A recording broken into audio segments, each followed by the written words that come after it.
Hi friends, எல்லாருக்கும் வணக்கம். இன்றைக்கி வந்து பார்த்திங்கன்னா 3 நாளுக்கு தேவையான தோசை ப்ளஸ் இட்லி மாவு அரைக்க போகிறேங்க.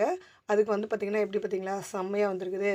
இதுக்கு வந்து அளவு பார்த்திங்கன்னா 3 டம்ளர் வந்து ரேஷன் புழுங்கல் அரிசி, 3 டம்ளருக்கு ரேஷனில் கொடுக்குற பச்சரிசி, ரெண்டுத்தையும் நல்லா வந்து வாஷ் பண்ணிவிட்டு ஒரு 5 மணி நேரம் ஊற வச்சு எடுத்து வச்சுக்கோங்க. அதுக்கப்புறம் பார்த்திங்கன்னா அதே டம்ளரில் 1.5 டம்ளர் அளவுக்கு உளுந்து, இதையும் போட்டு நல்லா வந்து 1.5 மணி நேரம் உளுந்து வந்து ஊற வச்சு எடுத்து வச்சுக்கோங்க.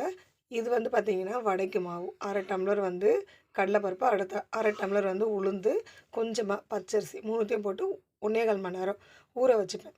இப்போ வந்து பார்த்திங்கன்னா இட்லி மாவுக்கு எப்போவுமே அரைக்கும்போது நான் வடைக்கு மாவு ஊற வச்சுடுவேன். ஏன்னா கடல கழுவுறது கஷ்டமாக இருக்கும்.